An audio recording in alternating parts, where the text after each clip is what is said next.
Welcome back to College Football 26, episode number 12. We're 4-3. Season's going well. The next one on paper is one we should be losing. We haven't won a road game yet. We've been perfect at home. Bowling Green, not as good as last year. We're better than last year, but we're on the road, so it's a real trade-off. This one could go either way. I think they're still the favorites. We're a 72. They're a 69 overall. But I think you would just about give them the edge. This could be a close game. I'm not going to play it, though. I've already done an offensive and defensive game this season. I've already put my hand in the cookie jar and nearly ruined things for us. So let's see what happens in this one as we progress to the next week. This could go well. I just don't expect it to. Well, and there you have it. Nice big upset win at Bowling Green, 27-17. It's the first time we've beaten them head-to-head, I believe. And that pushes us up to 5-3, 3-1 in conference with 4 games ahead of us. None of the teams above 500, but 3 of them are at 500. So there's plenty of opportunities to win or lose in the coming games. So Toledo's another one of those road games that on paper, maybe we win it, maybe we don't. We were +3 in that last game. We're +5 in this one. We did win that last one. It was our first road win of the year. It's definitely a possibility to win this road game, but it's not going to be an easy road victory. And unsurprisingly, it's a loss. And unsurprisingly, it's a close loss. We lose 27-22 in this one. So Toledo jumps to 3-6, and we slip to 5-4. Ball State next up. Last road game of the season. Ball State's a 66 overall, so I think we are in the exact same scenario we just were. It's a road game that we could win or could lose. We're 1-1 in those last 2 exact scenarios. If we can come out 2-1, then we're obviously in good shape as we go 6-4 in the final 2 games of the season. Or we could be 500 with 2 home games and maybe playing for a 6-6 type year. Another really close loss, 25-22, finishes a 1-5 road record for the season for us. 1-5. 4-0 at home, but we've got 2 6-4 teams to wrap up the season. At this point, I think we're going to be. I think 6-6 is probably the best we can hope for, as I presume we would lose one of those games if those 2 teams are that good. Most of our battles are going pretty well. There's definitely some competition now. We're into that second era where the first guys are already signed. I haven't signed anybody yet because I didn't send the house on them. So instead of having 4 or 5 guys signed and then just starting my second phase, well, now a lot of teams are starting to get in on the action, and I definitely don't have the signatures yet. But this is that first battle with Michigan State, and I'm throwing the house at it, and they're gaining ground on us, so I think we may end up losing this one. Here's competition coming on others. So let's push this up from 10 hours a week to 25, and hope that that's enough to get us somewhere on that one. And we're getting a little bit of a battle coming in here, so let's also bump this one up from 10 to 25. Central Michigan, right in that same territory that these other teams are at. They're at 67. They've got a pretty good offense at 69, but we are at home. So this should be the just about take a victory, but it's definitely not guaranteed. And there's our first commit, and it's Soto. Oh, we got him over Michigan State. The visit worked well. We must have won the game. We did win the game. He was scheduled for a visit for the week, so that visit worked out perfectly for us. Now, looking back on players we might lose, our starting quarterback, Sherry, is worried about pro potential, so we could be losing him. We have up to 9 guys that could be leaving through playing time concerns, and our starting halfback, Snowden, is worried about our playing style, which is weird because he gets the ball a lot, so I'm not sure what he's worried about. Eli Sherry, our quarterback, has set the single-game passing yards record. Had a big day, huh? 48-29 on the victory. Kent State is 7-4, though. That is not going to be an easy game. But we've got that 6th win, so we've guaranteed a 500 record for the year. Now, another win would definitely get us into a bowl game. At 6-6, we're bowl eligible, but certainly not bowl automatic. We're only 6th in the MAC, and we're a 0-star program right now. We had a few visits this week. Fahoko about ready to sign. Fasano, the 2 safeties that we really needed to get. They are so close to going over that mark.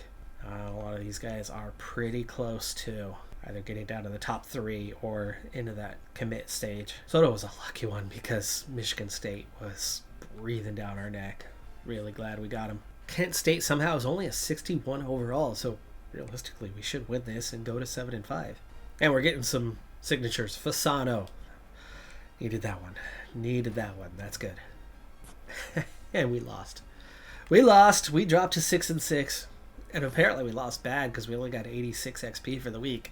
And that's with a guy signing for the school.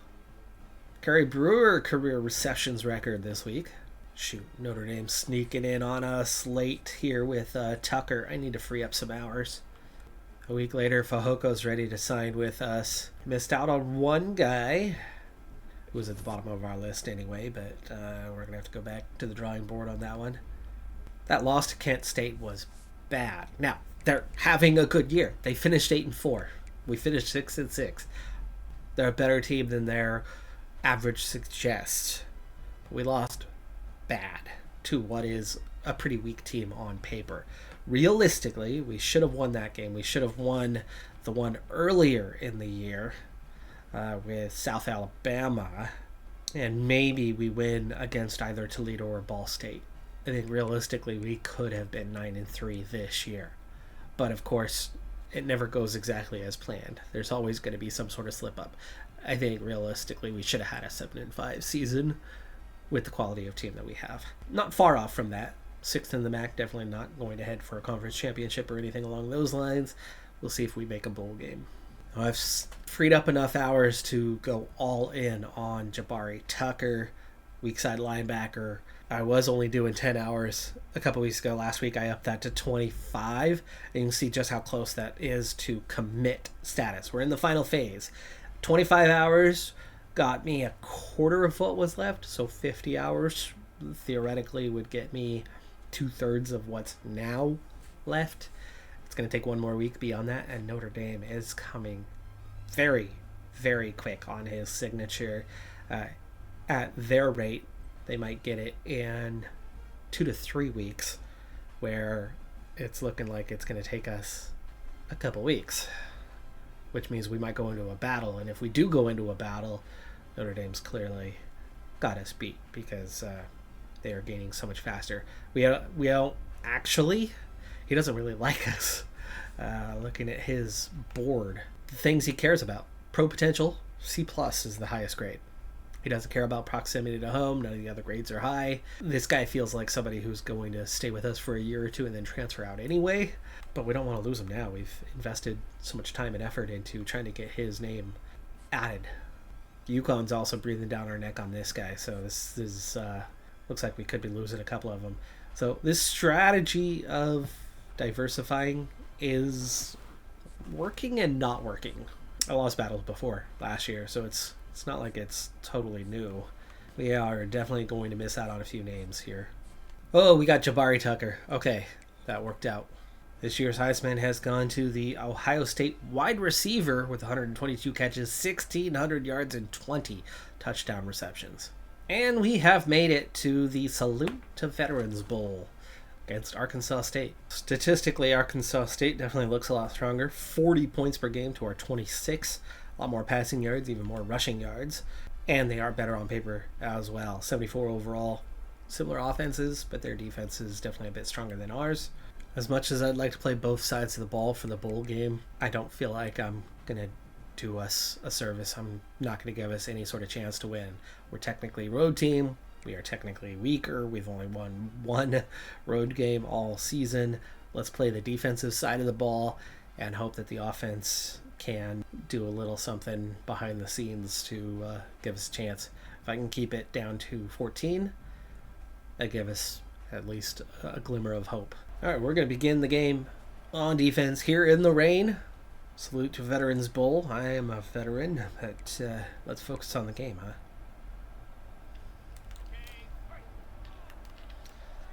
Nice. Good read from the linebacker there. That was not a blitz.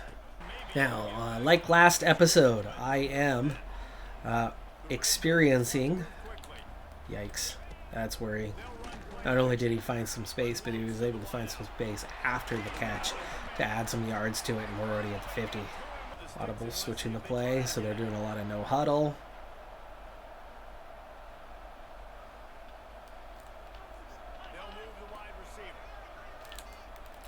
Find some space again. Down inside the 20. It's in the red zone in just a couple of plays. This is not looking good. This is not looking good at all. I'm getting zero pressure on the quarterback at the moment. They are finding lots of space, lots of time.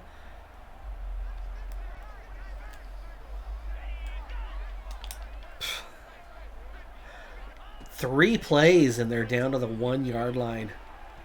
Holy crap.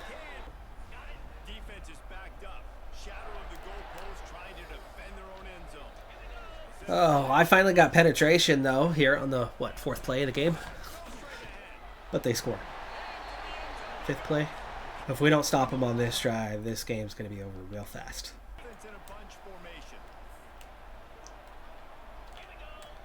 He still caught it. Still caught that. My guys catch those 1 out of 100.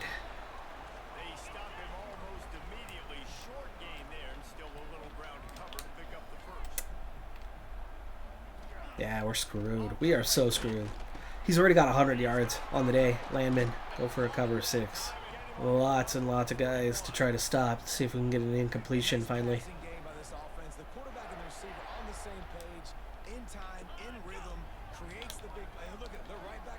Look at that.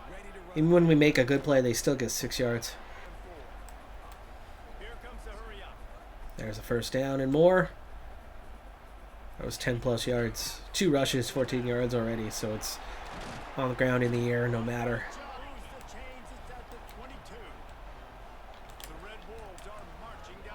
Again, they're catching it, whether open, whether covered tightly, whether hit on the catch. It's making absolutely no difference. And we barely kept him out of the end zone there with a good tackle. Oh! That's in the end zone, but there's a flag. Ineligible receiver downfield. Isn't that what the... Yeah, illegal man downfield. Except. 2nd and goal. Problem here is they get another chance, right? Oh, bounced right off me. Bounced right off me and made me stumble backwards as he walks it into the end zone. Jeez. Are they sure we're only a few points worse than them? It's 14-0. That's a stop on a drive. Let's take it to the second half and see if there's any hope. Into the third quarter, and it's still 14-0. The offense scored. All right, I'm going to jump out there. Defense has been playing better. Stopped them after the first 2 drives, so it's now 2 minutes left of the third quarter. Oh, we had him in the backfield, and he was able to slip out of that and find some space. Only gained 3 yards, though.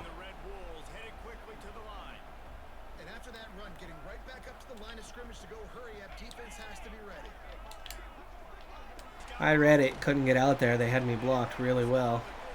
This hurry up is definitely making it harder. Oh, lucky on the drop. Tough throw. Quick release. Overthrew it a little bit.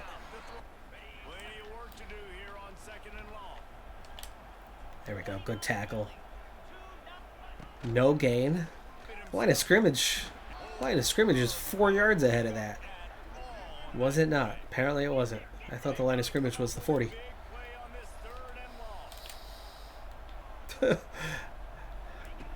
Superman. Luckily we got the tackle anyway, but that was a first down.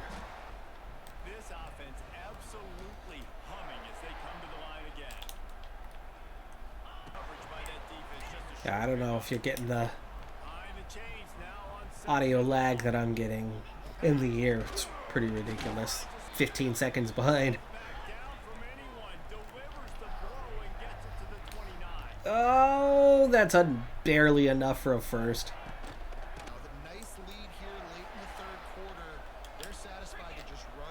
That's been a really hard drive to try to make a stop. Third quarter is about to end, and there's always a guy open, or at least, They could throw it underneath a guy, and they're going to catch it every time, whether we hit them or not. We've seen one incompletion all day, and that's because it was a bad throw. This will be my last drive, win or lose on this drive, because they've been a perfect 2 for 2. I'm not making the stops, yet somehow the AI is making the stops. Normally it's the other way around. Normally defense is pretty good for me, but not today. Not today. They have been perfect. We haven't been able to get pressure on the quarterback. We haven't been able to make tackles when we need to. More importantly, pass after pass after pass is a completion every time. Oh, right through. Nice giant hole there. 21-7. That was an interception. Now it's 28-7. That was the interception from us. So, end of the game. That took away the chance. In fact, it ends up going 35-14, a little consolation touchdown in the final seconds. That interception really took away any chance there was. It was 21-7 with a chance, but the interception set up a very, very short drive to make it 28-7, and that just put the game away. Sherry, single season passing record. There were some positives, even though the record ended up 6-7. Sherry also passing touchdown record for a single season. Well, we got our half star back. So as we've been hovering down, this year we hover back up, but still haven't even reached a full star as of yet. We're going to have to keep up some consistency for that to happen. But in our end of season recap, it's Ohio State, the number 2 seed, beating Auburn, who was trying to repeat as national champions, but it is Ohio State 43-29, still Ryan Day at the head of Ohio State, and that is their third national championship in just a handful of years, second in game in the 5 seasons we've now played, 3rd and 6. All right, on to that players leaving, and the thing we feared. 2 best players leaving us, Snowden and Sherry, guys that were part of the first recruiting class. We're losing them both. I have almost no chance to persuade, extremely low chance, but I'll probably try to see if we can't hang on to them because they are key players for us. Also losing a freshman kicker and punter. Drop off those pretty quick after that, down to very much backups. Freshmen, mostly. So let's go ahead and spend 2 trying to keep Snowden and Sherry, even though it looks almost impossible. And no, both are failed. Getting into who we might be able to keep, well, we want a free safety for sure. Buchanan also failed. And Anina. Success! Okay, we're keeping 1. Keeping 1. Draft results. We got 1. Our second player all time to go in the draft. A senior center, 82 overall, round 6. This year's going a little bit like last year did, and that I'm aiming higher on the list for 3-star guys, and we're just missing some of them because there's too much attention from above, and especially with only 4 guys, not going all in on some early on, it's making my task a little bit harder now to get signatures. And there's guys like Bruce that I probably would have signed 2 seasons ago that I ended up losing to UConn of all programs because they went all in and I wasn't able to match. We're really not able to kind of beat anybody in a head-to-head. Well, for the moment I'm at 32 and I might not get all of them. I'd say probably 28 or 29 of those are going to be a lock though. I've got 3 more spots left. This is the last week of recruiting. I've relieved 20 hours, which is really only enough to offer scholarships. So anybody I go after now needs to be somebody that's already on our interest list, which means it's really going to come down to guys like this one who I think was on my... Yeah, Leonhardt. Leonhardt was on my list before, but play style has gotten better, and so he is willing to give us a chance again. So we'll get him back on the list. That's good. Looks like we're still number 1, so just offering him a scholarship could be enough. Here's a transfer. Playtime D+, meaning he wouldn't make it as a starter. I don't think he's as good as they think he is. Maybe I'll stick with Carton and just hope. Carton's the guy I've been recruiting. We're just number 2 on his list. Oh my goodness, I had a whole week to go. I didn't realize it. I thought this was the final week. Okay, well, how are we looking on our 35 now? So far, so good for all of these guys. They've backed off.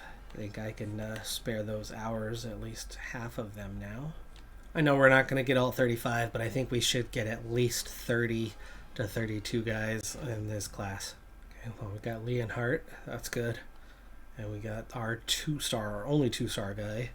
We got Godwin. We got Bynum. So the last group, we're actually doing pretty good with them. Quite a few signatures. Looks like we only missed out on 2 guys. 2 guys sent their signatures a different direction. The Pitt one was definitely one we were losing on. The Duke one, they had stopped offering him. They were ahead of us. They turned around and offered him on the final day. He was definitely up there on my list. I set the house on that one. That was 50 hours. We just couldn't get the signature over the line. There are others as well. So we lose out to Missouri, Washington State, and USC. That's 4 guys that we missed out on. There's 5. There's 6. Looks like we got 29 signatures. 28 of them are 3-star guys. The other is a 2-star transfer who's a junior. Top classes, Georgia, Clemson, LSU, Ohio State, and Oregon. We actually do rank higher than we have in the previous year. So even though it felt a little iffy, we actually did succeed pretty well. We got a couple guys less, but it was higher quality guys. The 28 3-star guys that we got generally ranked higher than what we got on the previous seasons, where I ended up getting 2 or 3 less guys. We got more points, and we ranked a bit higher than the last couple of years, just because better quality amongst them. Not all 3 stars are created the same. Soto ended up the best guy in the class, apparently.